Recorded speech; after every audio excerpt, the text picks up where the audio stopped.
I live in an apartment and I eventually want a house. I can love my apartment right now and still want a house. It's the same way I feel about my job. I love my job right now. I love my clientele. I love what I'm doing. I can eventually want to come out with my own product line and have a wellness center and retreats. That's okay. It doesn't mean I hate my job right now. Yes. And that's how I want people to feel about their body. It's like, I need you to find a way to love your body, even with your goals, without feeling bad about having your goals.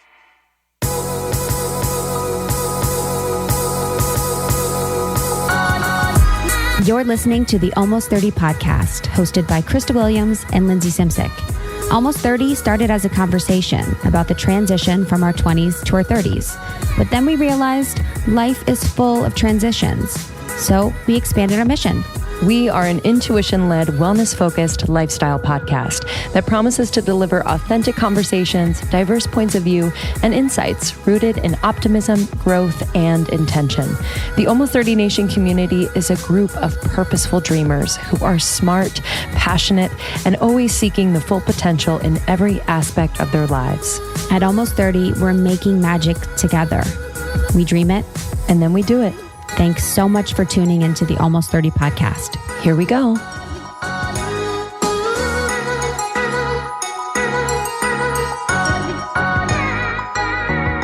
Welcome back to Almost 30 podcast. Hello. It's your friends, Lindsay and Krista. We're so glad you're here. So glad you're here. How's it going? I hope all is well. Hope all is well. I wonder if that'll change over the years, what we say. Hope all is well. I was thinking about Hope you're kicking it. Hope you're just thriving. The other day I was thinking about how saying something sucks or like someone sucked or like this sucks has like literally stood the test of time. And people use it at work. It's like people use it very nonchalantly for what it means. I was not allowed to say it when I was little. Really? You're younger. Yeah. I could imagine. My mom was like, no. People say it at work. They say it on business calls. It's like people say stuff sucks all the time. And it's really, really fascinating because it's very inappropriate. I'd love to see a CEO go, this blows. Exactly. No, people say this blows too. I've seen that at work. They're like, yeah, this blows. This sucks. Which is like terribly, it's like vulgar. What would you say that's like a bit more PC or professional? This sucks. If something sucks or if something blows, it would be, this is like unsuccessful? A tragedy. A tragedy. This is a total tragedy. Also, the word cool has totally stood the test of time. Yes. Cool was cool. Cool's been cool since the 70s. What were some words that you used like as a teenager? Nifty. Do you remember nifty? Never used it. Oh, really? Have you ever heard of it? Yes, of course. Oh, hell yeah. That's nifty. I always felt like that was literally like from the 50s. Yeah, people were like, that's nifty, man. Nifty had a moment. Rad is coming. Rad came back. Rad. Dope. I mean, right now it's like Liddy Bay fam. Oh, Got the Liddy Bay fam. We kind of missed it, you know? Yeah, we definitely missed all of the terminologies and phrases. Liddy Bay. Liddy Bay. I mean, there's so much. It's like basically people speak in memes. It's like there's so many memes that happen as far as, I mean, Justin all day. Crap was a good one. Crap. That stood a test of time. No, I don't think I almost think it's died a little bit, but it was so hot. Yeah. Lit had a moment. Yeah. And then parents were saying lit and it was over. They're like, that's lit. And then it's like, or it's like, oh my God, also swag. Oh, swag, yeah. Swag is played out. Mm-hmm. If you're like, that person has swag, you're like, oh wow. Or people You say, have a PC computer. like, oh, almost as a confirmation, like, oh, swag. Yeah. Mm-hmm. I don't know. All right, send us your words. Yeah, we'll try them out on the pod. Yeah, I used to be on top of that, but now I'm not anymore. But welcome back. If you're new, my name is Krista Williams. And I am Lindsay Simsick. And we are best friends and have created Almost 30. We created it during a time when we were going through our transition from our 20s to our 30s. But it's become so much more than that. And we realized once we were having this conversation with all of you out there that we weren't alone. So we just hope to be supportive and learn right along with you. It's been really healing for us as well as the community. Yeah, and it's so awesome. This episode today with our dear friend Kelly LeVeque is amazing. I felt so good having her come in, and then during our whole conversation, I felt good for the rest of the day. Yeah. She just inspires me, and she is so fun to be around. She's even better in person than you can ever imagine online. She's a wealth of knowledge. She's so honest. She's so humble. She's so hardworking and is just very, very kind and good to the people that she knows and loves. And we're really grateful to be, part of her community and support her. So this conversation goes really deep. I loved how much we talked about her new baby, Bash, and her entire birthing process. It was really challenging for her, and she definitely had things that her and her family had to overcome when Bash was first born and through her pregnancy and delivery, or actually more so through her delivery. Mm-hmm. And it's been really beautiful to see her overcome that and really just integrate some of that pain and trauma into her life and just become a more well-rounded person. Yeah, it's we even said to her, she just feels different. And of course, she's gone through so much in the last year, not only giving birth to Bash, but also, at the same time writing and putting out a book. And while there's so many things to celebrate, it's also a really hard balance sometimes, when you have real life things happening. So she has so much grace and was so honest with us. So I'm really excited for you all to hear this interview. Her new book is called Body Love Every Day. So this is, really, she's a holistic nutritionist, but this book covers holistically, your whole life. So it's not just the nutrition, although that part of the book is incredible, but we're talking about, that busy girl on the go, or say someone who needs to be ready for lights, camera, action all the time, or someone who is plant-based. She's really speaking to a lot of different needs and people out there. What? Someone who needs to be ready for lights, camera, action. The red carpet ready. The red carpet ready it is. Lights, camera, action. But everyone's extra. At their desk What was the fourth one? Oh man, I'm red carpet ready, domestic goddess, plant-based devotee, and then girl on the go. Yes. Yeah. And I mean, I dip into a lot of those. Mm-hmm. But yeah, so we talked a lot about her different book, the different archetypes, how we can fit our lifestyle into those. And we did talk about some nutrition topics that our community has been wanting us to ask her. So we will dig into that as well. And this is maybe one of my favorite interviews we've done with Kelly. So I really hope you guys enjoy. Yeah. A few announcements before we dig into the interview. We have a retreat coming up in Malibu. Man. In May, we are hosting our annual retreat. So last year we had 24 women.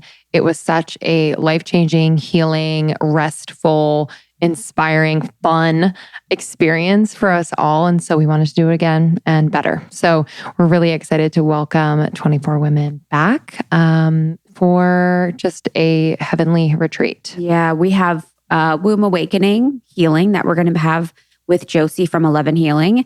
We have a cacao ceremony that's going to be very heart-opening, a musical performance, which is so much fun. Natalia Benson, a female empowerment coach and astrologer. She is an icon. We love her. We're going to be talking about abundance and manifestation. We have breath work. We have stretching. We have the beach.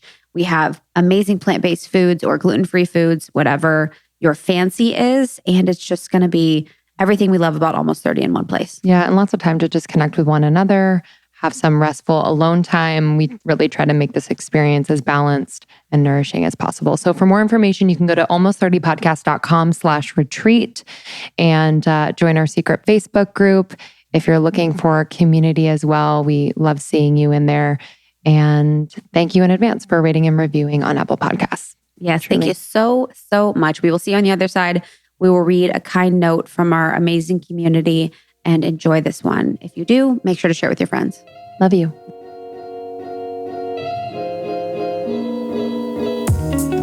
One of my favorite things to add to my oatmeal, to my toasts, just to have a scoop of before I go to bed, is the hemp-enhanced avocado honey keeper stash from Moellons. This honey is so good, and the hemp extract just takes the edge off.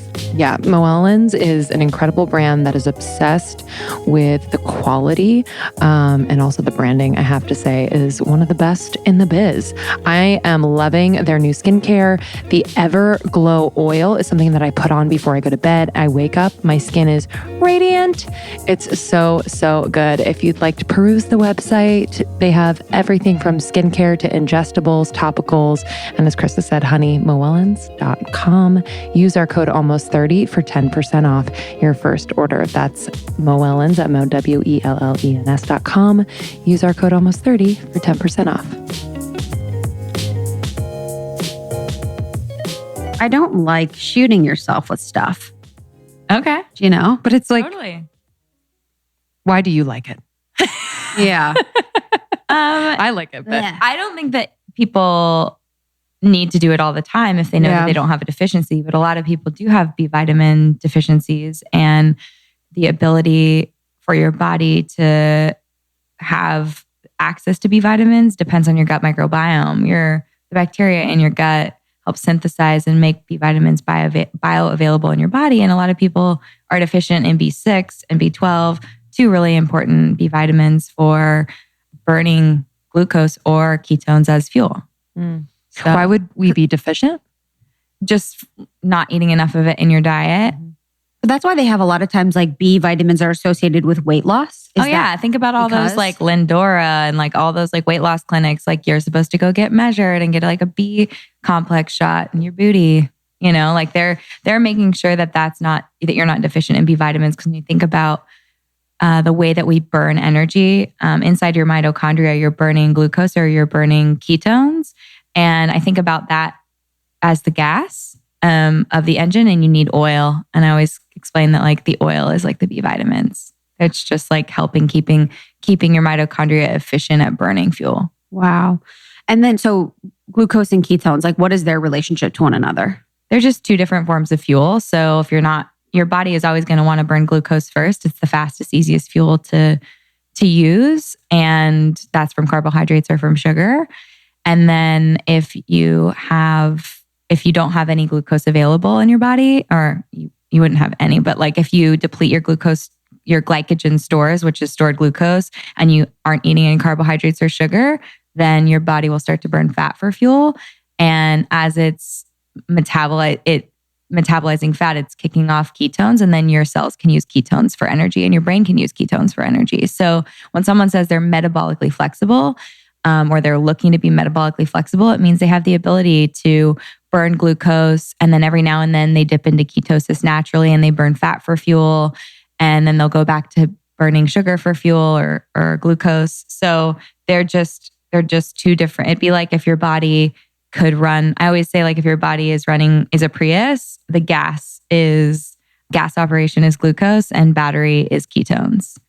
So it has less byproducts and it's more efficient to burn fat or ketones for fuel, but it's just actually a little bit harder to get there.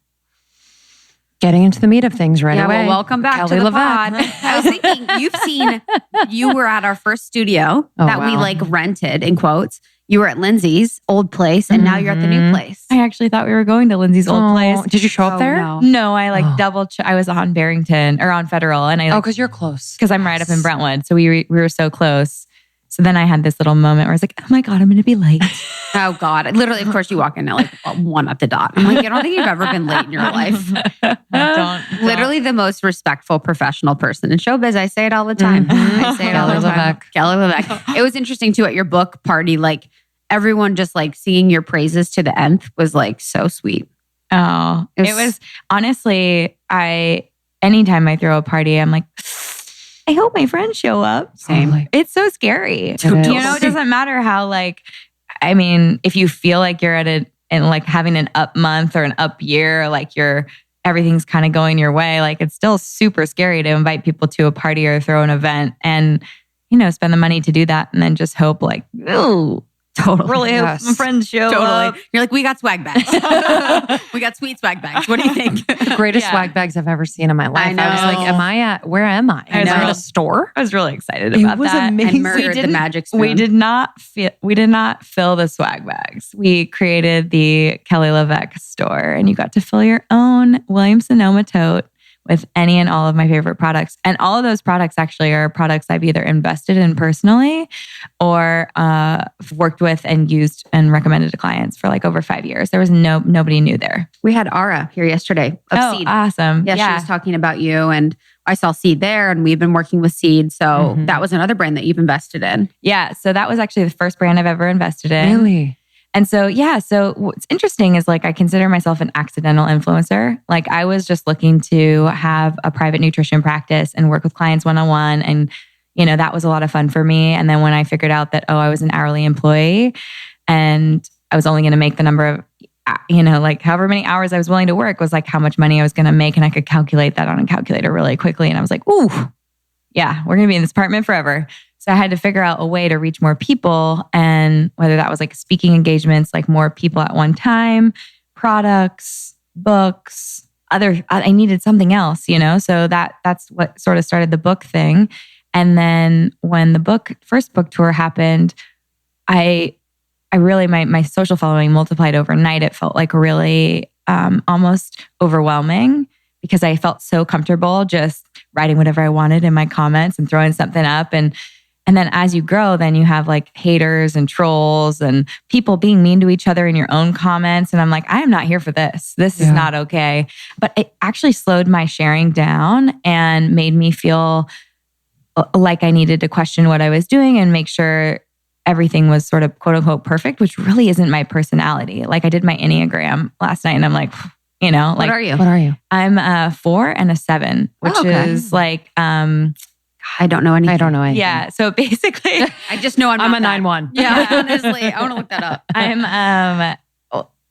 It's like I'm like an achiever, I think, and then connector. Maybe I can't remember what the other name is, but maybe look it up. Yep. I just did it last night for 5 seconds, and Chris was like, "That makes sense. What am I? The opposite, like the skeptic and like the glass half empty." I'm like, pretty much we're exact yin and yang, But then when the following grew, then all these brands were like, "We want you to talk about our product for money." And that isn't, first of all, applauding the bloggers who've like been blogging for so long or been in the business for so long and grow their following enough to like start to work with brands in a very significant way. Like that, it's a real business. Like you can put your kids through college on that stuff, because it's better for the brands to have authentic voices that people really love and connect with, talking about them, talking about their products than like just throwing something up on a billboard, right?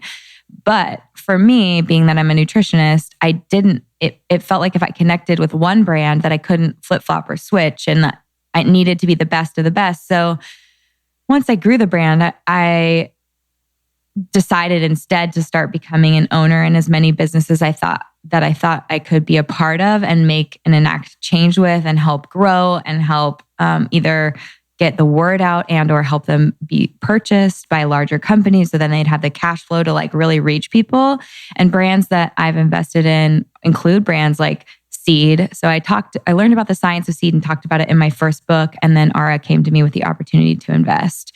And that was really cool because I just did them a solid by adding them to the book because I really liked the science and I wanted people to know it. That was like my first book, Body Love. And then other brands like Magic Spoon and now Serenity Foods for Kids, which are basically like Fab 4 pouches.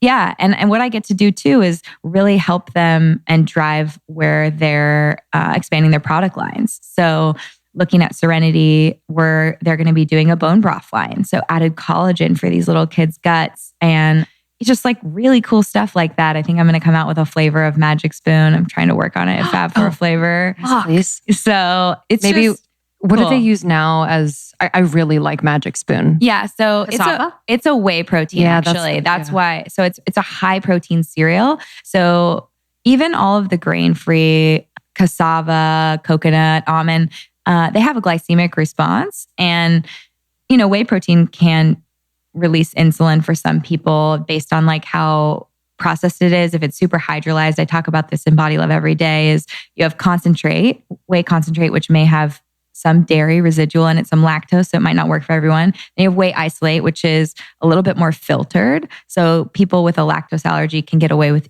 eating it. But then you have hydrolysate, which is like really processed. The problem with that is sometimes it can hit your bloodstream and your body can be confused and think it's sugar. And then your body releases a bunch of insulin. So, and probably more than it would if you were just to like have a yogurt. So it's interesting because you go to GNC or places like this and most of their protein is like really highly processed whey. So what's cool is they're using a really high quality source of whey and grass-fed, pasture-raised sort of an animal. Then they're using allulose, which is a fiber that tastes sweet. So This is from raisins? yeah. Yes. Jackfruit, figs, and raisins. Yes. Yeah. Hey guys, I want you to buy. I'm just kidding. Yeah, it's a fiber that High tastes five. sweet. You did it. Kristen knows more than I do on that front. If it's related to like tasty cereal, yes. Then I've got you. Yeah, so it's funny because now it's going to make me want to write a blog post on fiber-based sweeteners because I'm into them. I'm excited by them. What else would be one? Like, what's that? What's that like? Inulin? Yeah. Inulin, yes, which I got from you. But there's also a sweet potato one that's like a potato-based fiber that's very sweet that I'll think of. That's so fascinating though. And I love that. For me, that is like true influence where you actually care about the brands and are able to, further their reach, vision, and product lines. And I respect that so much. And also the books, I just feel like this is a book, Body Love Every Day and First Body Love. This is something that's so accessible for people. And there's something about health and wellness books that can kind of deter certain people from reading them. And I just feel like your elevated sense of this is not just about diet. This is not just about aesthetic. This is about lifestyle is so important. Especially as these brands come out and it's not just about this brand will make you look this way or what have you, which we've heard growing up. I feel like that was something that we heard a lot. We were talking about Special K the other day. You're like, the Special K diet. Yeah. Have you It's guys... also UCAN syrup. Yeah, UCAN syrup. Good for you. Add that to your post, baby. Okay.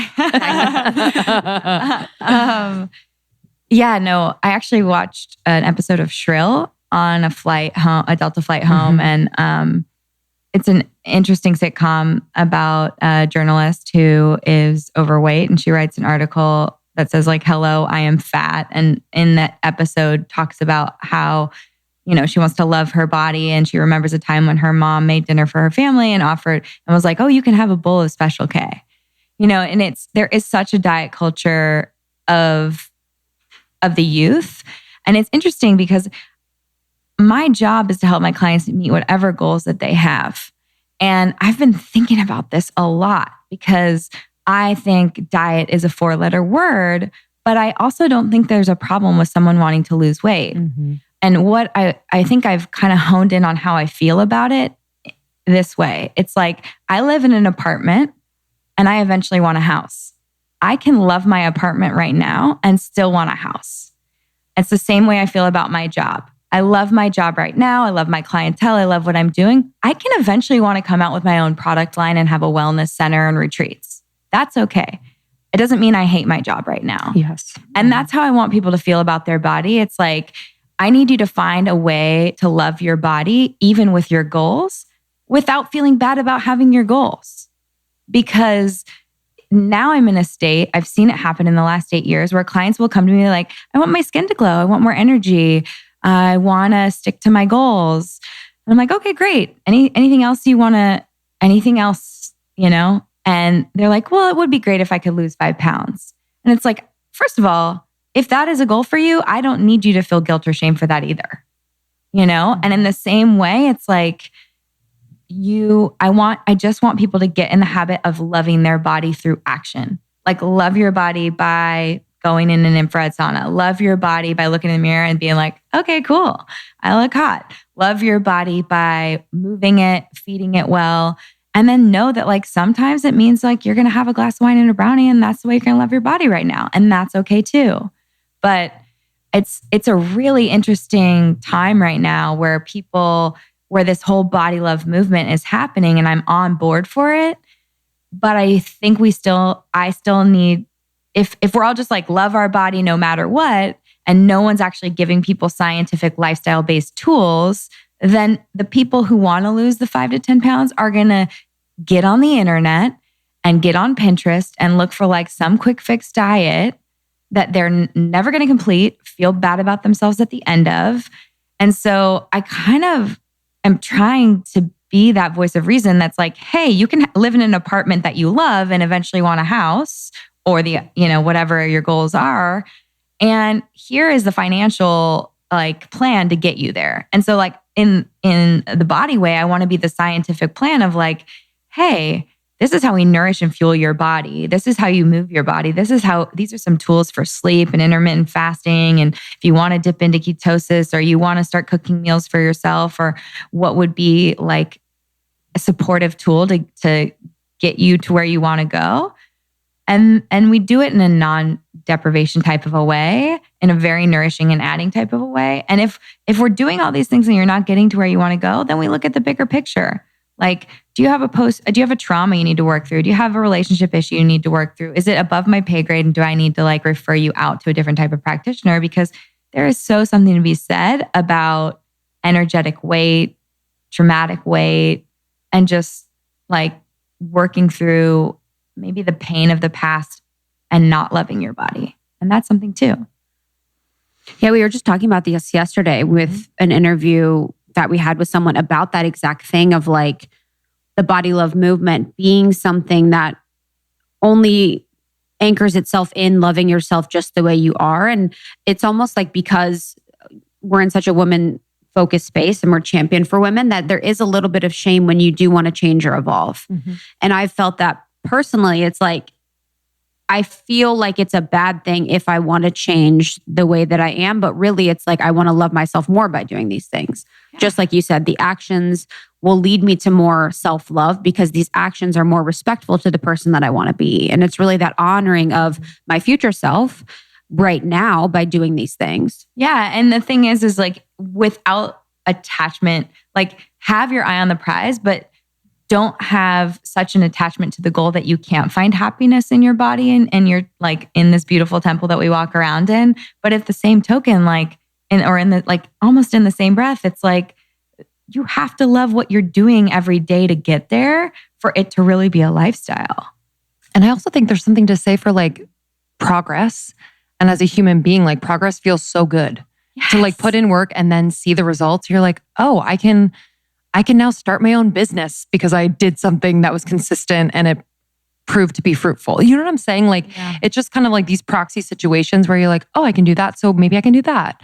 And so if it has to do with your health and it's a healthy progression, like, cool. So you just like literally hit the nail on the head so hard. Have you guys interviewed Kelly McGonigal yet? No. Okay, we heard her name the other day. I have to make that introduction. Please do. She is a researcher at Stanford. She wrote the book called Joy of Movement. I just had her on my podcast. Yes. Yeah. She's phenomenal, but she looks at the biochemical changes in the body when people work out. And what we know from a muscle contraction is that a muscle contraction happens and your muscles release something called myokines. Myokines are anti-inflammatory, antidepressant, anti-anxiety chemicals that cross the blood-brain barrier into the brain and really change the way you think about yourself. And so what we know is people who work out consistently believe they can change the world more than others. They have more confidence. They have less anxiety, less depression. They connect better with others. Just think about the ripple effect that you can have in your own life by taking care of yourself and moving your body. And if you think about those reasons for working out and you think, I just want to do more for the world and how can I give back and how can I be the best version of myself? And say you work out and your body changes a little bit and it's okay. Like it has to be okay for you to like that version of yourself better. You know? Mm-hmm. And it's like, as long as you have a mentor, a coach, a best friend, a mom, whatever, a spouse who thinks that your goals are attainable and not like something that you're constantly going to be disappointed by, or even just breaking those humongous goals up into completely attainable SMART goals is one of the best things you can do. Like if it's 20 pounds, can it be 5? And first of all, if it's pounds, can we change it to inches? Can we change it over to dropping a certain body fat percentage, increasing lean muscle mass, or something a gene size, something that isn't as abstract? Because I've had major body composition changes in clients with the scale not moving at all.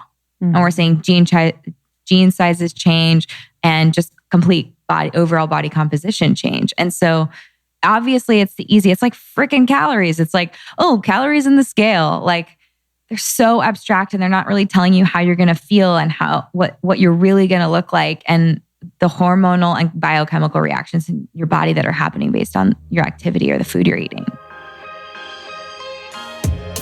Something that has been changing the game for me is the Saqqara Metabolism Super Powder. It is from their pantry collection, and the super powder is so good because it fires up my metabolism, stabilizes my blood sugar, and helps eliminate bloat. So it's not like a protein shake, but it is this chocolatey rich drink that has ingredients like celery extract that really have helped me to just balance my blood sugar and feel amazing. Yeah, if you're looking to change your diet instead of restricting what you eat, we're over that. What if you actually were able to nourish your body? Saqqara has these incredible plant-based meals that are curated by chefs, and they're so unique and delicious. Honestly, I look forward to them every single week, and I feel so much better. So if you'd like to try Saqqara, we highly recommend these organic, ready-to-eat meals that are made with powerful plant-based ingredients. And as Krista mentioned, they also have amazing pantry items along with other wellness essentials. So for our listeners, Saqqara is offering 20% off your first order when you go to saqqara.com/almost30 or enter the code almost30 at checkout. You will get 20% off your first order. That's saqqara.com/almost30 or use the code almost30 at checkout. I own probably 2 bras. So if you guys listen to my Life Edit episode, I cleaned out all of my old bras and underwear, and I've replaced it with a few great ones from Third Love. So I have their bras and their underwear, and it's basically all that I wear. Yeah, I love Third Love because they have an incredible amount of bra sizes. So I never was wearing the right bra size. And so I took the Fit Finder quiz, and they have over 80 bra sizes, which is unheard of in the bra industry. And they just have an incredible quality standard. They have great details, they're comfortable, and they have a bra type for everyone. So if you want a little memory foam, a little added volume, or if you want more of a bralette, if you want a deep V or really cute feminine details, whatever you want, they have it for you. And I just couldn't recommend them enough. My faves. Yeah. You can go to thirdlove.com/almost30 now to find your perfect fitting bra and get 15% off your first purchase. That's thirdlove.com/almost30 for 15% off today.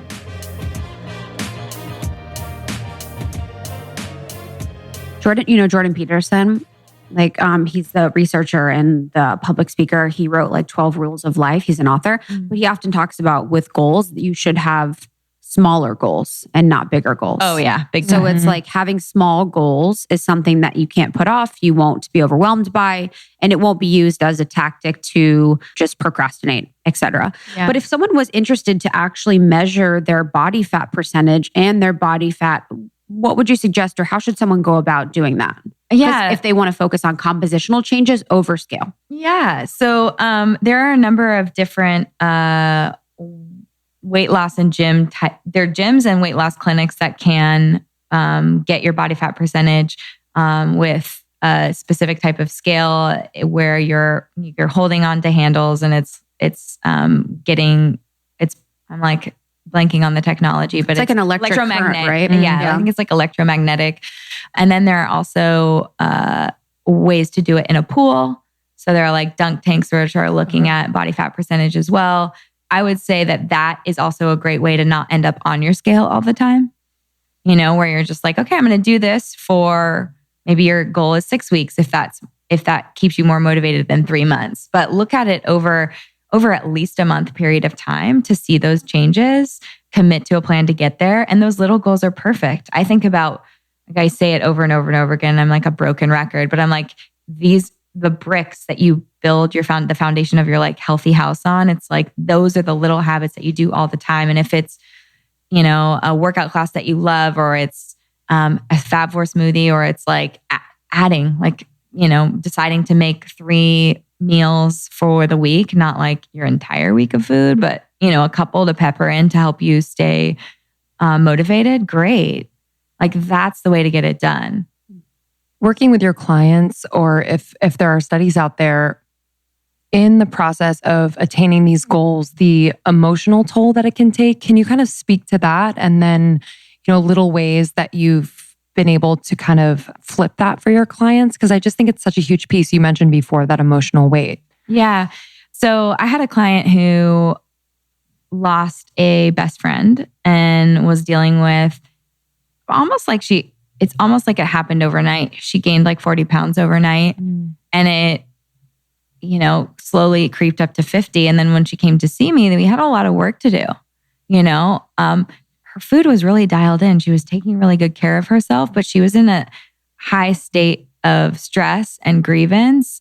And I introduced her to a body worker and I was like, I think someone needs to work on your body. And I also introduced her to Ashley Neese, who's my breathwork coach. I love Ashley. Not all of these tools work for everyone. It's about finding your tool. There's like breathwork, meditation, body work, Reiki, like pick whatever works for you, but you got to try it all and you got to try multiple practitioners. It's sort of like finding the workout classes that you love. It took me like 3 different studios to fall in love with yoga. And then I fell in love with it. And then it was still really hard for me to go to other studios because I really connected to the teacher and the music and just the energy and chi of that studio. But I would say just because you've tried something once doesn't mean it's not going to work for you, because it's almost like finding your partner. Yeah. Once you find your partner and fall in love with like that type of activity or wellness technique, I think you would be more open to other types of practitioners because you can kind of dip into that state a little bit easier. I'm not the practitioner I'm not the nutritionist who's going to be able to sit there and do any energy work or therapy work with my clients, but I definitely think there are times when it is so important. And I even have, I have certain doctors that I refer to that are now even referring out to microdosing psychedelics and like really interesting things that I don't quite understand yet. But I am open to whatever my client is willing to try. Not necessarily like the drug piece, but to each their own, really. Like I think it's about finding out how to move through whatever you're storing in your body. For me personally, any pain and trauma that I've had, I know I store in my body because that's when I feel it the most. Mm-hmm. I would look at like my first relationship, not a great guy, cheated on me a lot. And yoga literally was my therapist. I would move through a class, be in Shavasana, tears would be streaming down my face. But without that, I think I would have stored that energy in my body. And the same goes with Sebastian's birth. It's something that rears its ugly head when I move my body. Like when I'm on my mat, I feel it, I think about it. And that's because birth is such a primal thing. And for the first 6 months, I really just had a hard time. Like I'd go and I just wanted to leave. I felt like I was going to throw up. Like it was something that I had to work on. And I went to therapy too. And looking back, I definitely got more out of my yoga mat than I did out of therapy, but that's just how I am. And I think that's how I store things is I'm like generally like everything's great and we're having, it's fun. And I'm like so blessed and I'm just so thankful that he's okay and we're okay and I'm going to move through it. But like I end up stuffing it. And so when I go to my mat and I move through it, I can cry, I can think about it, I can reflect, I can rewrite that story in my brain and keep my resilience and be willing and open to like have 3 more babies. Cause come on, they're delicious. I know you guys want a soccer team, baby. Yeah. I'll never forget that. Yeah. Before you were preg, you were like, we want a soccer team. I know. We want a soccer team. I know. So figure out how to afford it, but literally won't have kids till I'm 40. So the process of birth and then, your experience with like working through that situation and trauma in a sense and with your therapist and yoga, what has that taught you? And like how are you feeling about everything now? Well, I've always I've always been like a quote unquote holistic nutritionist, looking at the whole body, but I don't necessarily think that I always felt comfortable going there with clients. Like, where's your pain? What have you been through? What about the trauma? To be honest, I can tell the difference. Yeah. It's crazy. Yeah. Like I actually see it happening for you and it's actually really profound. Thanks. I feel it and see it and it's really profound. Well, I love science and nutrition, and I love the body. I love the blood tests and like telling people what to do. But yeah, I'm really way more empathetic. I'm way more understanding. I don't think when people just didn't have pain and trauma, you know, I can go back and be like, oh, I had a really bad breakup. But like, what girl doesn't have a really bad breakup? Like, I had the most traumatic birth, and it still probably wasn't the most traumatic birth that anyone's ever had. But like, my son was ripped from my chest and put in an ambulance and driven across town. And I was forced to spend the night in a hospital without my son and have a nurse teach me how to hand express from my boobs so that my milk would come in, and told me to my face, there's a chance that this won't happen for you because your son's not here. And all I could think about was, this is the only thing I can do for him at this point where I am right now. Like, blood, cracking, skin, like it was just anything I could do for my small child. And the diagnoses we were being told in the first 48 hours were a wheelchair for the rest of his life, cerebral palsy, severe brain damage. And all I could think to myself was like, I did this. This is my fault. I wanted a vaginal birth. I wanted a birth without an epidural. But there are 1 million women a year who have a birth without an epidural and a bath at their house, and it's amazing. Like, I was at the hospital. I just had a hard time progressing and transitioned from 7 centimeters. I ended up getting an epidural. No problem. I pivoted, but I pushed for, 4 hours. And he had a really hard time with that. Ended up being a brain bleed and not oxygen deprivation, but that's still really scary. So of course, as a mom, I can sit there and be like, I shoulda, coulda, woulda. Like, I made the best decisions I could at the time. I pivoted when I needed to. Things happen to people, and the most important little person in my life is Sebastian. And the whole experience has just made me realize even more that we don't have control. We have control. We can only control the way we react. And it has made me react to all of life differently. We're not mothers, but I cannot imagine that moment. Yeah. I can't really, I can see it. I can't really explain it. There's been a lot of moms whose children have had a hard time coming out, and like, doctors and nurses are worried and they're sent to the NICU.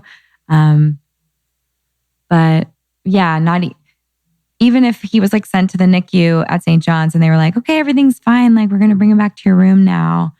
And they were like, yeah, putting tubes in him and sedating him and putting in an ambulance to take him across town. And Chris was getting in the back of that ambulance to go. And I was just like, I'm here.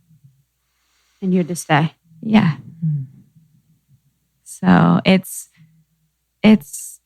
is that, I guess? Because one, I had gotten the epidural, so you can't move for 90 minutes, 2 hours, and then they want to make sure you don't hemorrhage, because if I started hemorrhaging, that's really dangerous. So I'm sure there are people out there who've been like, I'm signing myself out immediately. That's really dangerous, and yes. And for me, I signed myself out the earliest that myself and my doctor felt comfortable with, which was 24 hours. Most of the time you stay for 2 nights. But I just needed to see him. Like, I saw the top of his head. I didn't know if he was a boy or a girl. I had to look at Chris and be like, is it a boy or a girl? And he was like white as a sheet and about to pass out, and was just like, is he okay? Is he okay? And like, that's how I found out it was a boy. It's like, it's a boy, but like, is he okay? And, and then I got pictures, because I was like, you need to send me pictures. Like, I saw his face through glass in a box and before he was transferred, but it was, probably like the worst and best moment of my entire life, because it's amazing. Like, I remember when my water was broke, like they broke my water, quote unquote, accidentally. I think it was on purpose to progress it, because I was stuck at like 7.5, 8, 7, 8. They're like, are you 7? Are you 8? Are you 7? What's ideal? Well, you want to get to 10, and transition is happening like where it gets really strong and it hurts a lot more around 7 or 8. And then it can go really fast, or people can get stuck or they can have a hard time with that pain because they're kind of running from it. And I had labored all day without an epidural at my house from 8:30 a.m. to 8:30 p.m. and put an eye mask on, put headphones on, was transferred, or Chris put me in the car and our doula was there and we're like going to the hospital. And they had checked me in. So I like didn't want to get out of like the state I was in. I wanted to like kind of stay in my body, and then pulled up the eye mask in the room and they're like, okay, we're going to check you, and see where you're at. 7 centimeters dilated, bulging bag. They turn on the baby warmer. They're like, you're having this baby tonight. I start bawling. And I thought it was maybe going to be like 90 minutes or 2 hours before I was like pushing. But at like I got there at 8:30, at like 12:30 or 1 in the morning, I got that epidural because I was like, I was running from the pain in my body. I was like shaking and vomiting, nauseous, like not good. So, but I didn't not get the epidural because I thought it was bad for myself or the baby. I like to clarify that. Like, I like modern medicine. I think it's phenomenal. The minute I got the epidural, my body completely calmed. They wanted me to rest overnight and push in the morning. That was the plan. So that's what I did. He was very crooked inside of me, which I think was why I wasn't dilating too, is like, you want such direct contact and the baby in the right position. When the baby's in a good position, they move faster on average. So he was a little bit crooked and coming down, and poor kid had major cone head, but yeah, it was a lot. It was heavy. I'm totally out of the norm though. If there's like pregnant people listening, I'm like, this is not going to happen to you.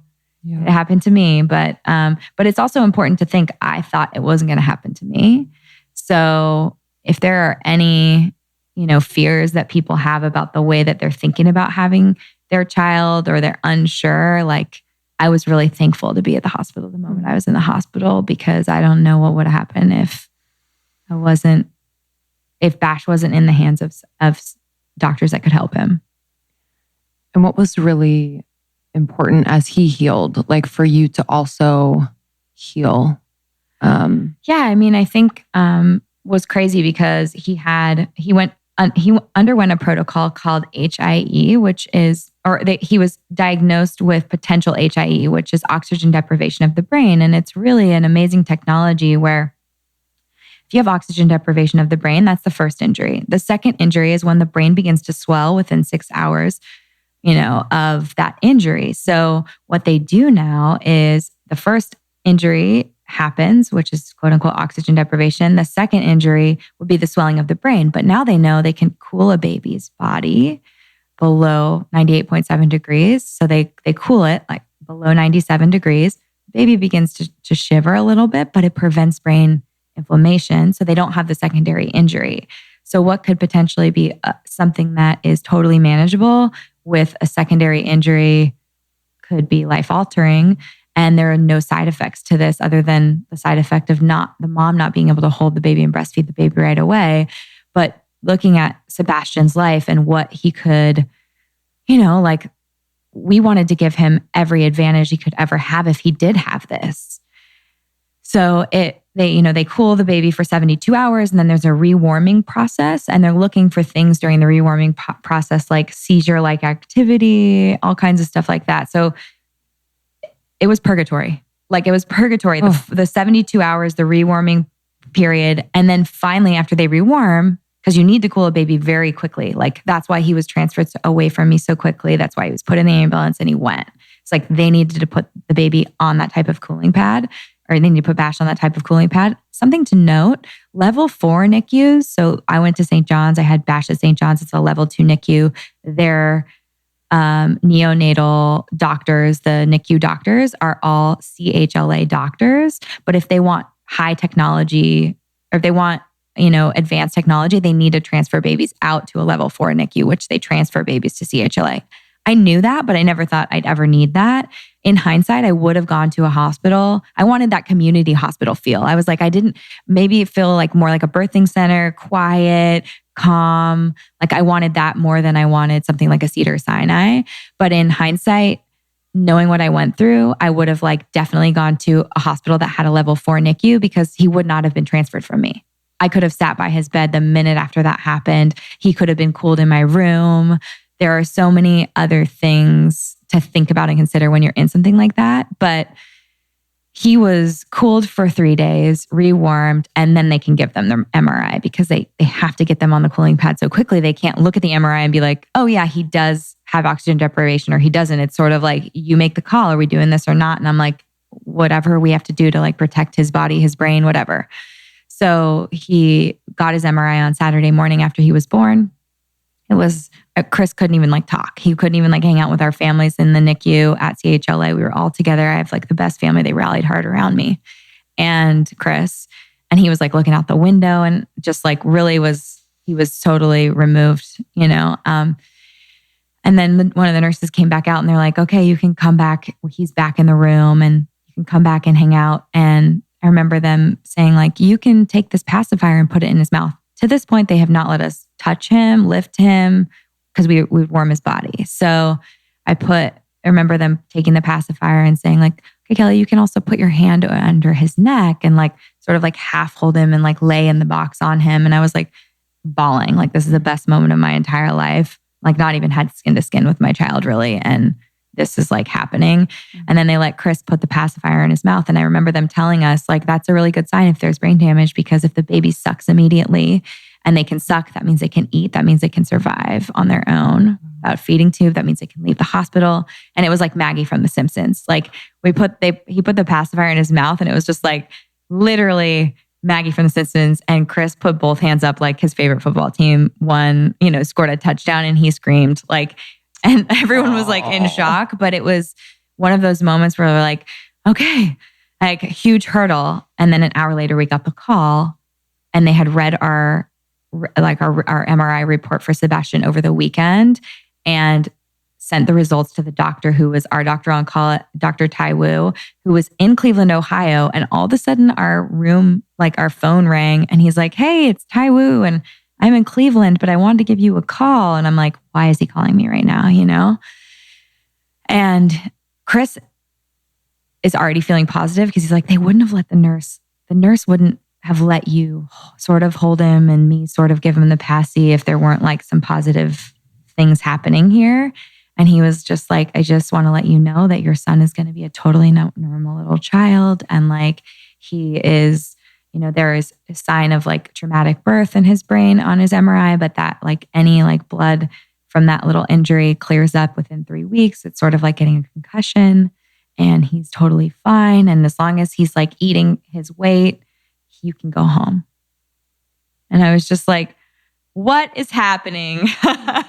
So it was heavy. It was really, I didn't like announce his birth until I was just like in this place of purgatory, pumping every 2 to 3 hours in his little room and waiting for those results. So then after we got those results, it was just like, oh, he just needs to get off of his like feeding tube and onto my boob or my milk via breast or via bottle.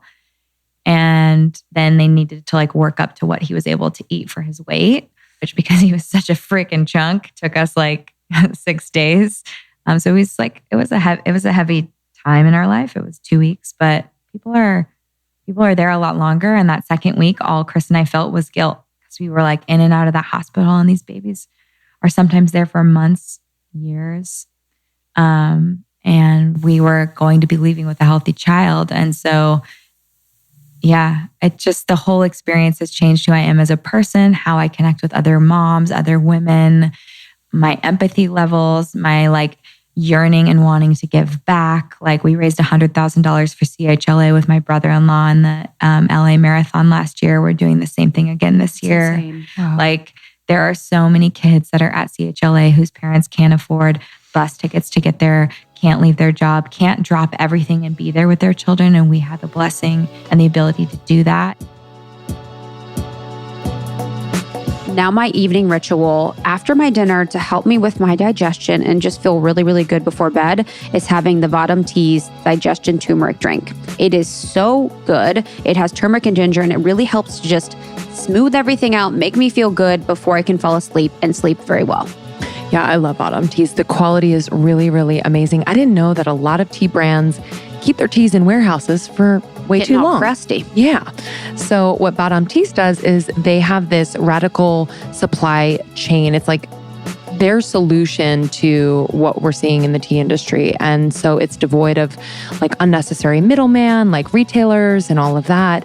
And so this is helping the farmers. This is helping us as the consumers because now the teas are premium quality, garden fresh, and it's just really helping the process. So couldn't recommend Badam Teas enough. Actually, Oprah loves them too. So does Ellen. And Ellen on their favorite things 2018 and 2019. So 2 years in a row. So if you'd like to check out Badam Teas, you can go to vadamteas.com. That's VAHDAM teas.com. Use the code almost30 for 20% off their entire catalog. That's vadamteas.com. Use the code almost30 for 20% off the entire catalog. Alert the media, y'all. Almost 30 Nation, our friends at Go Macro have just released their newest macro bar flavor, double chocolate and peanut butter chips. I think those are my favorite words altogether. Honestly, I love Go Macro bars. They're not only really bomb, but they taste good when I travel. And I love that they're certified organic, they're certified raw, certified clean, gluten-free, vegan, and a lot of them. All of these things make them so easy for me to trust and know that what I'm getting is high quality and I can really count on Go Macro for providing a delicious and clean bar. Yeah, I love these either before a workout or after. I actually started eating them when I was teaching SoulCycle, and it was just such a great source of energy for me. So I highly recommend that. It's also nice like after dinner. I know. Like a little treat. Little dessert. Or a little breakfast. Truly, I trust these ingredients. It's organic. I feel great after eating it. So if you'd like to try, you can go to gomacro.com and use the code almost30 for 30% off plus free shipping. That's gomacro.com. Use the code almost30 for 30% off and free shipping. And for you and Chris, like, what has that felt like, you know, going through that and like being now a family unit? Well, I don't know how obsessed we would have been with him without the traumatic start, but we're those annoying parents we said we'd never be, where we're like, oh my God, did you just see he like walked his steps and like his little tummy and like, you know, I just obviously love him so much and I just can't explain a mother's love. You just really can't. We're really close. We've always been really close, but I think these type of situations can make you there are just the trials and tribulations of it, moving through that pain and trauma together, but really just like leaning on each other. We're just really, we make a lot of time for Sebastian and our family because where I used to do a lot more running around and going to events, and I'm obviously in a book tour, so I'm traveling a lot right now, but there's a lot more family priority than ever before and a lot more playtime. That's what a kid brings. Like, wake up in the morning, no one's looking at their phone. We all get coffee. We're sitting in Bash's room on the floor. He's like playing with his IKEA kitchen, making us smoothies and like eggs. And he doesn't say anything. He's got like a dozen words, but the kid's like mumbling like mad. You're like, you have a lot to say. No one knows what you're talking about. But it's the new Fab Four smoothie. Yeah, he's like, this is my new recipe. Literally, that Melissa and Doug blender was his favorite toy for like 4 months. And it's absolutely because I use my blender like 2 to 3 times a day. Oh. I'm like, blend something into my coffee and blend up my smoothie, I'm making a dressing or like, it's just like. Oh my God, he's blending. That is life. Yeah. He's like, he loves all adult things and like cooking. And I think it's just like anything that we do, he wants to do. Yes. So kid loves to brush his teeth. I know that'll change. Oh my God. Does he love to vacuum? We got him the little it's like a broom and mop set. Yeah. I feel like my brother did that too. I was like, wow, this isn't what kids should do. Our friends have a little Dyson for their son. So cute. And he Bash played with it at his house the other day. But Bash, man, I'm telling you, we shouldn't have nicknamed him that because we've been to the ER. Like after CHLA, okay, fine. But we went to the ER in Maui. He just chipped his front tooth on a stainless steel water bottle. It's like Harry from Dumb and Dumber. He will be standing there and just hit the ground. He's the clumsiest kid you've ever met. I feel like I'm having a heart attack every day because he's not stable on his 2 feet. But it's you can't not let him learn. He's a maniac. It's funny. Oh my God. So what does that felt like going on tour? You have your book. So the baby. So I guess remind me again, like was the book written and in editing and then the book came out in batch? Like where was that relationship between you doing the book? Yeah. So I had turned in my book. And it was accepted before Bash was born. And that was October of 2018. But then we went through this traumatic birth and I did not want to launch it in January of 2019. And they were looking at a March, just like extending it to March. And I just didn't want to travel that quickly with everything we had gone through. This is an example of like deciding that it can wait. Like there are things you need to push for because timing is perfect. But becoming a mom has shown me that I am in control of my schedule and when I decide to do things and when everything doesn't need to happen immediately and it's still going to work out. And it's a marathon, not a race, right? So then I decided with my editor that we would launch it in January or December 30th of 2018, which is basically like they wanted a new year, new you book because it's just a really powerful time for diet, lifestyle, wellness style books.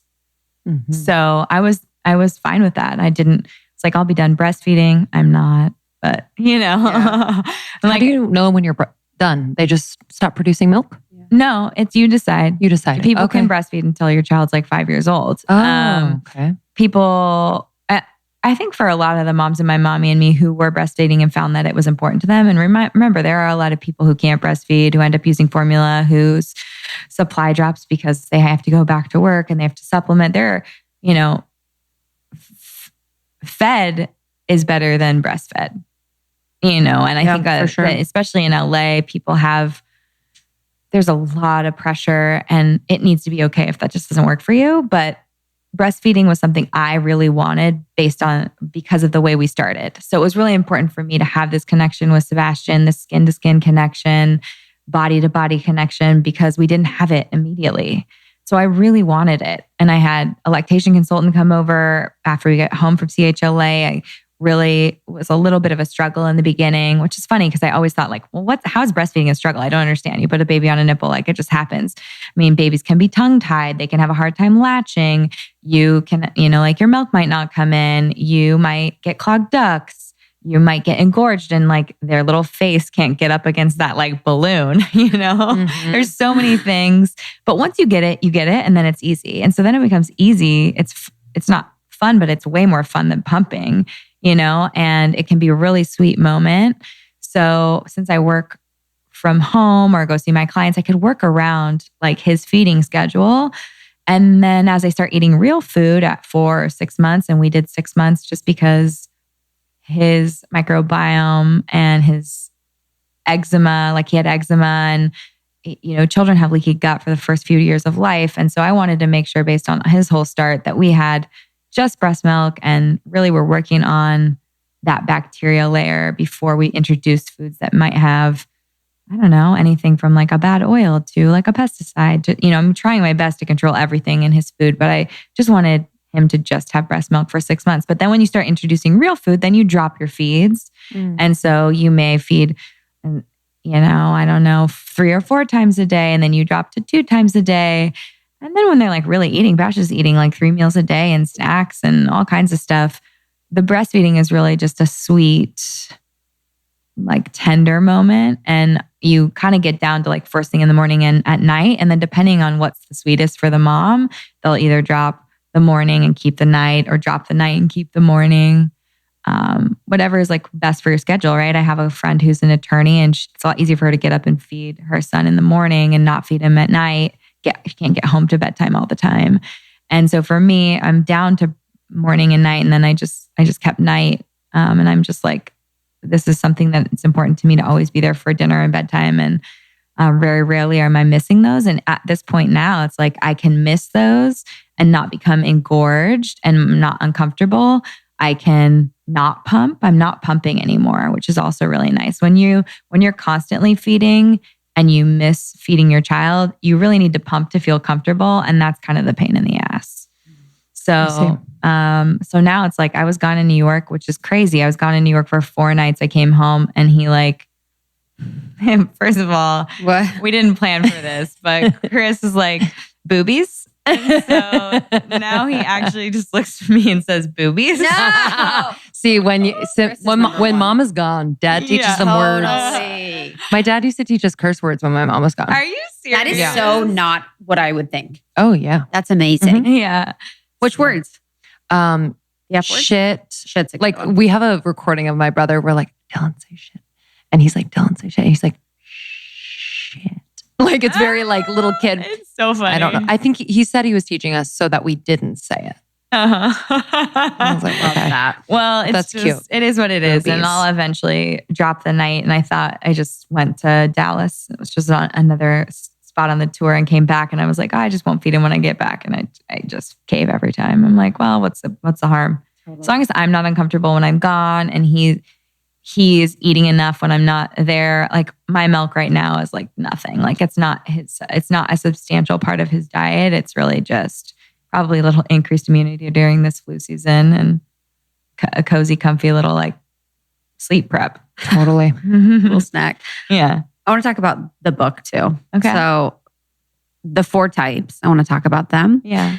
And then just like I think too, within the book, what was expressed for me was more of that holistic part. I felt like I was like, oh, this is like 360 with like the mindfulness techniques and the recipes and like stress reduction things. So I would love to talk about, the 4 types so our girls can kind of think about, when they're getting the book, who are they and which one applies to them at that moment. Yeah. It's important for me to note that like I did create 4 archetypes, but the reason for that was because they were coming at me. My editors were like, let's do a cookbook next. And I'm like, no, let's give more information than that. And here's what I'm seeing in my practice. I'm seeing a lot of girls on the go, flying, traveling, taking care of just themselves in a crazy job. They need meals that are less than 30 minutes. They need to know how to buy a protein bar, what's going to get them the biggest bang for their buck if, they want to take care of themselves. So that's the girl on the go archetype. Then I have the plant-based devotee, and that was answering the questions I received after the first book, Body Love, of I'm plant-based, I'm vegan, I'm vegetarian. What sources of protein am I using? What happens if I'm hungry between meals? Because they tend to have less satiety between meals and, maybe because of a product of less protein and being the protein is the most satisfying macronutrient, that can be the case. But I have a way to like support those people. It's 15 to 20% of my practice here in LA. And I'm just looking to explain to them where they can really be efficient in getting the most bioavailable protein that they can and avoiding things that might seem to make it really easy, like these fake processed meats, but that aren't really that healthful. Then I have the red carpet ready plan. And, that kind of goes back to living in an apartment but wanting a house and knowing that that's okay. And in a non-restrictive way, I'm giving people tools like circadian synced intermittent fasting, which is basically, I love intermittent fasting, but never am I going to force myself not to eat till 2 p.m. Like I am going to eat when I feel hungry and then I'm going to finish dinner early like my grandma. And like, let's sync it with your circadian rhythm because that on top of it just being way easier for you and your body, I get twice the results every time. Like finish dinner earlier than waiting to eat your first meal and you will get better results. So somewhere between like eating 10 to 4 or 9 to 5, like a 6 to 8 hour window. But we see in blood tests that even a 10-hour window has awesome results. So it doesn't have to be so drastic. So lots of tips and tools in there for how to pull weight if that's your goal. And then Domestic Goddess is like sort of my goals, right? Yeah. It's like if you Who want to is make she? your own coconut yogurt, Who is she? yeah. I definitely do not know her. I have a few hours every Sunday where I can like claim to be her, but that's about it. Everything else is very quick and a lot of the same. But I don't think there's anything wrong with that if you're buying high quality stuff. It's like, hey babe, guess what's for dinner? Tacos. He's like, all right. I mean, he's happy with that. It's better than me making him like salmon and veggies. I'm sure he's happy where's the with second that. dinner? Literally. So just to touch on intermittent fasting, because it is a topic that we not us talk about, but we get a lot of questions like, do you do this? Is this right? But whatever. And we don't know because we're not experts. But who is this for? Like, who is intermittent fasting for? And is there ever a time where it gets a little wonky and could actually be a detriment to your health? Yeah, no. Intermittent fasting is phenomenal and for everyone. I think the hours in which you're fasting really, really vary depending on the person, and how often you're doing it depends on the person. I do not like people with an eating disorder history to use tools like this because it becomes a control thing. I have no problem with them, using a 9 to 5 window, a 9 to 6 window, circadian synced intermittent fasting. They're eating during the daylight hours. They're having 3 meals. They're just not eating 7 to 7. Like, that's no big deal.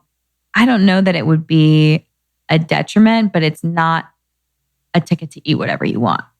You don't fast and then go into a high glycemic meal. Research shows us that fasting and going and eating a high glycemic, high sugar type of a meal creates higher spike in blood sugar and more inflammation than if you would have just had like eggs and avocado for breakfast, a nice lunch, and then decided to like blow it out with a pizza. And you said a few times circadian synced. I guess I've actually never heard of. Is that a type of intermittent fasting? Yeah, I made it up. Sick. Yeah. Trademark it now. I know. I talked about it. Well, I was pitching to GMA and I'm like, look, like I do intermittent fasting with my clients all the time. I just sync it to their circadian rhythm. Like here's the deal. When we look at eating food, that is the way.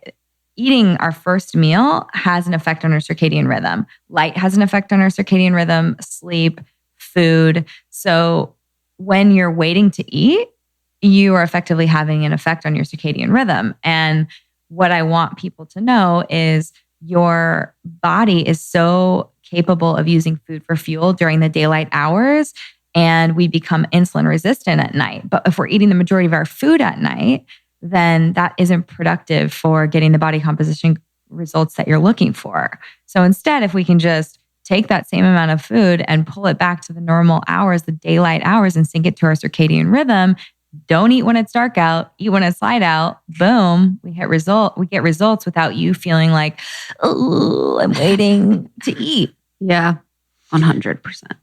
And that idea of, in the book of letting go of perfectionism, like I just think it's a perfect way to end a book like this, because I think people go into reading information like this hoping to find like, okay, this is how I'm going to live my life every single day. And like, here's the structure. And then you're like, also, by the way, like, please let go of this need to be perfect. Like, good is better than perfect. And I just love that. So can you just speak more to that?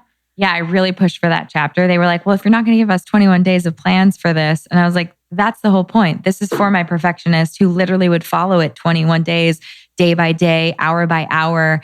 And let's get to the meat of it here. Like, you're never going to be able to do that unless you have a support team that's like, oh, here's the meal that like Kelly has asked you to prepare for breakfast, lunch, and dinner. It just takes a lot of work. And if they fail, they're going to feel worse about themselves. And I think trying to be perfect really gets in the way. It's like setting these really big goals that then feel overwhelming and you procrastinate. It's the same with perfectionism. It's like you're setting these like really strict standards for yourself. And then if you don't hit it, you decide to binge and it backfires. So for me, it's like, let's build habits. Let's build this healthy house brick by brick. And then it's easy. It doesn't feel overwhelming. And so with the perfectionistic thoughts, it's definitely not loving the apartment you're living in before you get the house. And what a waste. Because there are so many more things we should be doing with our time and how we should be giving back and connecting.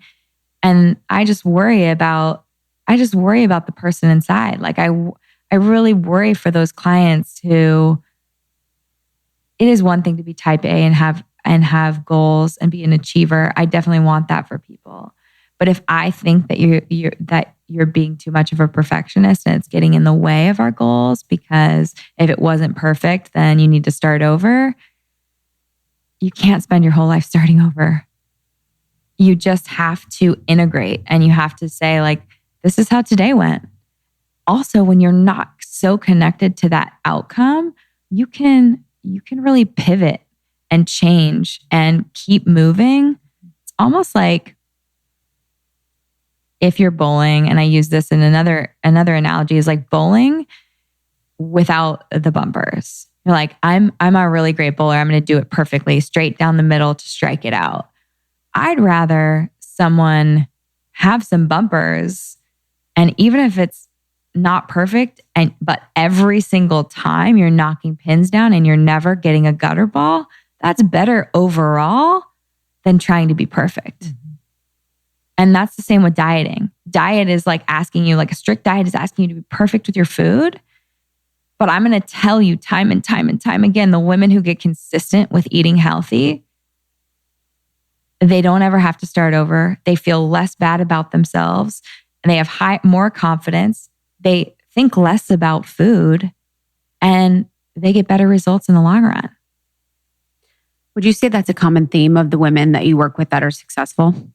I work with a lot of successful women, and I have a lot of different personalities. But I will say the ones that are enjoying their life the most in these very high power positions definitely can make more decisions, fall on their face, and get back up before some of these perfectionists even take a step off the curb.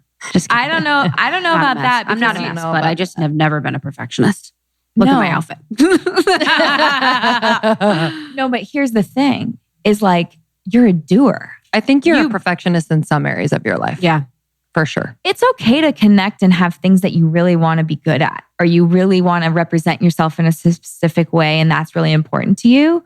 But if you're a doer, you've always been a doer. Look at it. Like, you have your blog, you started this podcast, like, where other people are sitting here listening, being like, oh my God, I wish I could start a podcast like Almost 30. And like, you just did it. You did it even though you were scared.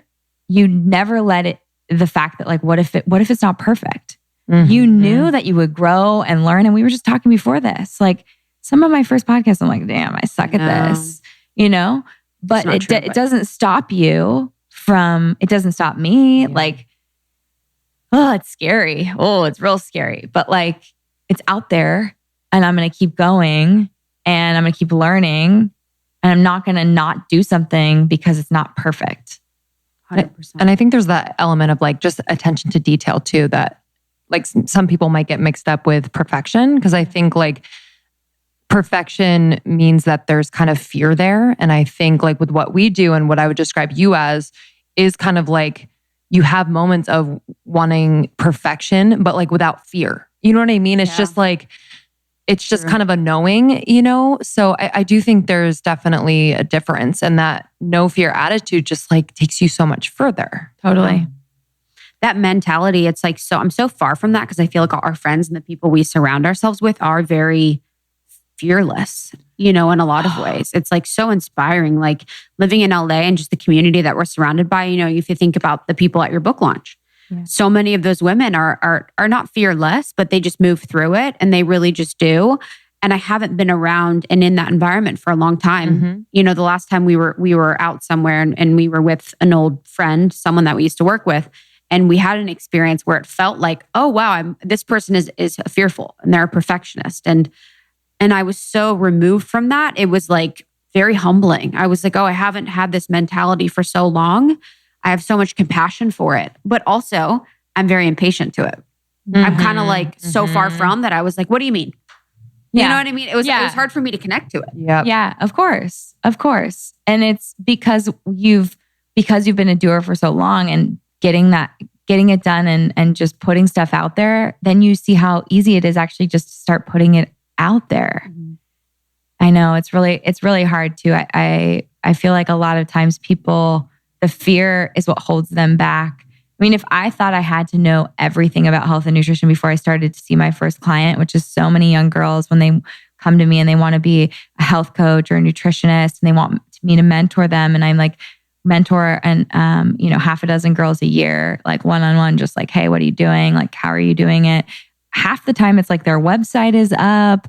They like, cook food for their family. They're coming up with recipes, but the actual, that vulnerability to be like, hey, I can help you. Yes. I can help you, and here's what I charge, and let me start and let's do it, is too scary because they don't trust themselves. It's like, how are you going to get better unless you get out there and start working with people? How are you going to get better at podcasting unless you just start podcasting? Totally. That's like a very female thing. I guess like I don't always like to generalize, but from my experience of what I've seen is that the women will have the website done, the Instagram done, the branding and logo done, everything done, and then be afraid to share and ask someone for the business. But it's like the men come and they're like, yeah, I want your business. And then they're like, all right, let's figure this out.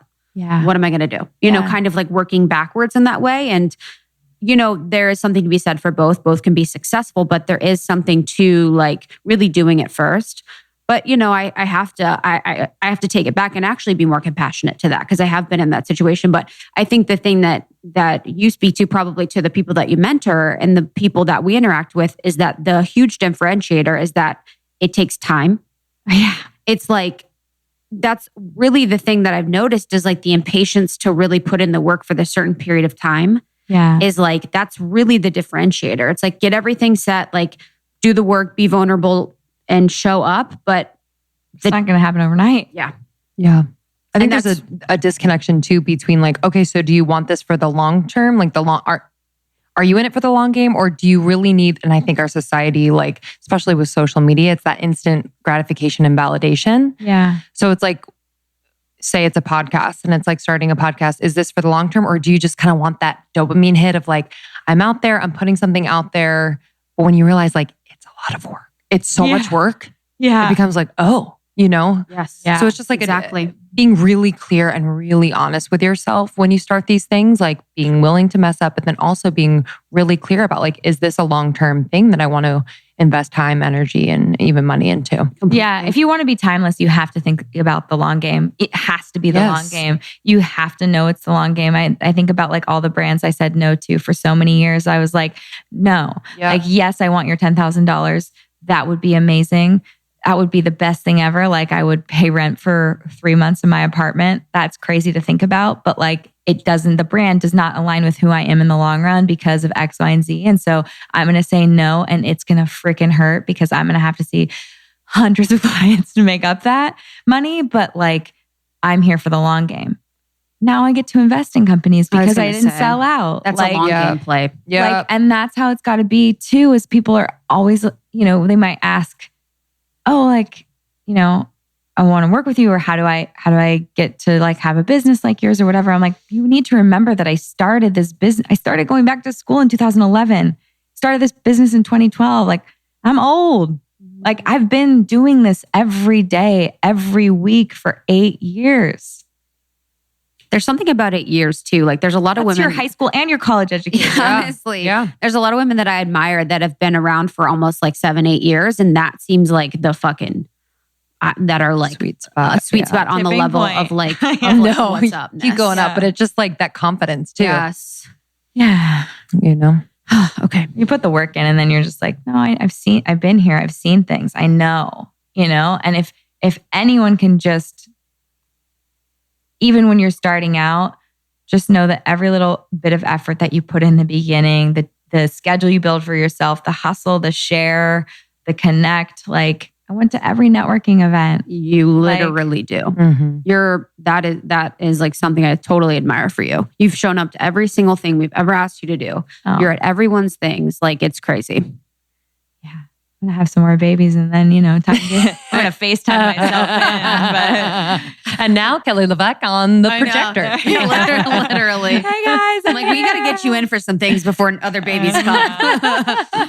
All good. Well, I'm really excited for people to get body love every day. I think it's just a perfect way to start the year, new decade, like just really, and it's not even a reset. It's just like, I don't know. Just want to be motivation. It's full 360 support and it is inclusive and relatable. And I'm just so proud of you. Thanks, Mama. Love it. Where else can people connect with you, babe? At Be Well by Kelly. And then we'll have you ladies on the Be Well by Kelly podcast. So good. Yeah, my website. All Be Well by Kelly everywhere. Love it. Mm-hmm. Well, we you love for you. being Thank here. you so much for coming. This is so fucking fun. Yeah. Thanks for having You're me. the best. All right, guys. We'll see you on the next one. Bye. Bye. Thank you so much, Kelly. Her new book, Body Love Every Day, is out now. And her first book, Body Love, Iconic. seller. Iconic. Iconic. We also have a few episodes with Kelly LeVeque. So you can search Kelly LeVeque Almost 30 on iTunes or Spotify, Stitcher, wherever you get your podcasts. And you can listen to our previous episodes with our lovely sweet angel. Yes. And you can go to kellylevesque.com for more information. Okay, quick review from Julie. Such a sweetheart who took the time to write a review on Apple Podcasts. Thank you so much. We truly, truly appreciate these reviews. It helps us do what we do and just spread the word. Okay, here we go. I'm a better friend and a more conscious human being because of everything I've learned from Almost 30, as well as from all of the amazing men and women you've had on the podcast. Thank you from the bottom of my heart for all that you do to bring this community to all of us. I'm so incredibly grateful. Thank you, Julie. Thank you, Julie. So kind. Appreciate you. It means so much. Thank you guys for being a part of our community, for supporting us, for listening every week, for sharing with your friends, and for giving people the information that they need that is provided from the show. So we appreciate it. We will see you at the retreat, and we will see you with some other exciting things we are going to be launching later this year. Yeah, and tune in on Thursdays for a solo episode with either just Krista, just me, or the both of us. We get to catch up with you. Thanks for listening, and we'll see you next time. See you soon.